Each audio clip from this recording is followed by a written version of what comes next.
Since we all live on Earth, all of us are considered Earth beings. There is no sexism, no racism, or speciesism in the term of Earth being. It encompasses each and every one of us, warm or cold-blooded, animals, fungus, plants, bacteria, and human alike. Humans, therefore, being not the only species on the planet, share this world with millions of other living creatures, as we all evolved here together. However, it is the human Earth beings who tend to dominate, oftentimes treating other Earth beings as mere objects. This is what it meant by speciesism. No matter what nature of the beings, the principle of equality requires that one's sufferings can be counted equally with the like suffering of any other being. Racism violates the principle of equality, since it is the beliefs of one's race is superior to another. Sexism violates the interest of equality by favoring their own sex. Similarly, speciesism allows the interest of their own species to override the greater interest of members of other species. In each case, the pattern is identical. Humans who have power tend to exploit who lack it. The same goes for how humans treat other Earth beings. Undoubtedly there are differences, since human and plants are not the same in our perspectives. But the question of sameness wears another face. Granted that plants do not share the same desires we humans have, granted they do not comprehend everything we humans comprehend, nevertheless we and they do have something in common: the desire of food and water, shelter and companionship, freedom of movement, and desire to live.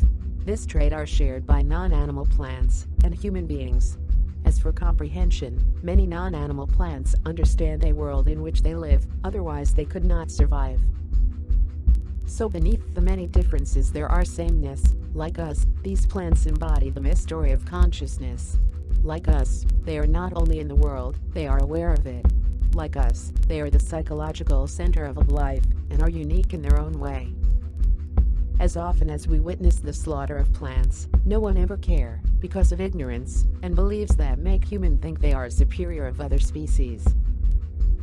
The following video demonstrates in various ways on how plants have come to serve humankind, lest we forget.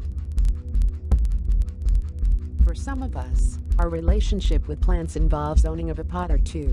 Of course, one of the most obvious way plants serve us is as companions, or even decorations. However, no one has ever questioned the origin of their plants, and some just taken it straight from wildlife without their consent. Also, the condition in which potted plants are lived in is the very definition of cruelty, as they are trapped and unable to grow more than the pot, result in strongly mutated roots and stems.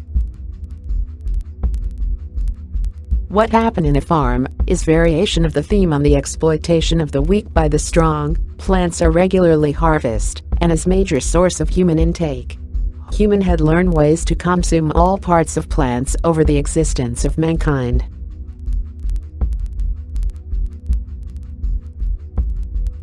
Many of our clothes are made from dead corpses of plants. Plant organs are systematically harvested in the interest of making them into clothing. Cotton, flax, and hemp are just few things we use to make our clothing that are from helpless plants.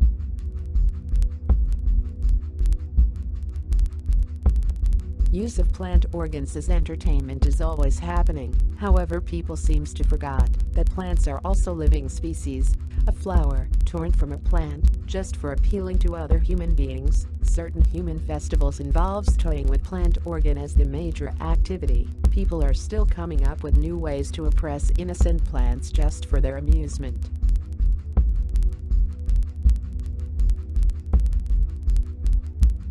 Plants has been a huge part of science. Scientists have a long history of dissecting plants, sometimes even while they are still alive. Many plants got made into medicine for human benefits. However, no one has ever voiced for plants, and their rights are simply ignored because their lack of own voices.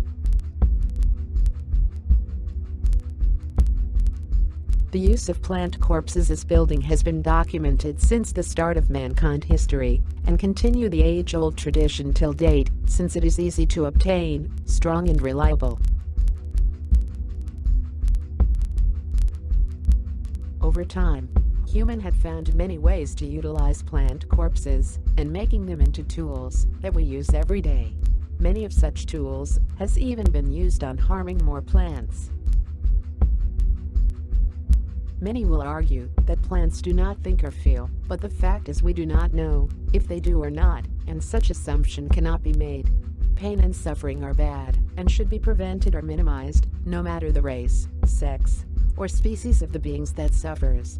We are all creatures, and non-human species experience sensations just like we do. They too are strong and evolutional. They too are capable of growth and adaptation, like us. First and foremost, they are earth beings, like us. They are survivors, and like us, they also seek their own comfort rather than discomfort. In short, like us, they are alive despite the differences. As we look back to how essential plants are to human survival, our absolute dependence on them, it is sad that we only see mankind's complete disrespect towards these non-human providers. Without a doubt, this must be what it is, to bite the hands that feeds us. In fact, we actually stomp and spit on them. Plants are earth beings. They have the rights to be here just as much as the humans do. Remember the age-old saying, we reap just what we sow. If one does not see the problem in it, that is a strong evidence of speciesism. Although many may say plants does not feel, but that is just ignorance, as we simply cannot prove such thing. Although truth is hard to take in, we must face it and accept it. It is actually within us to grant them happy life, and a long one. Many beings lives in earth, and we are all earth beings. Make the connections.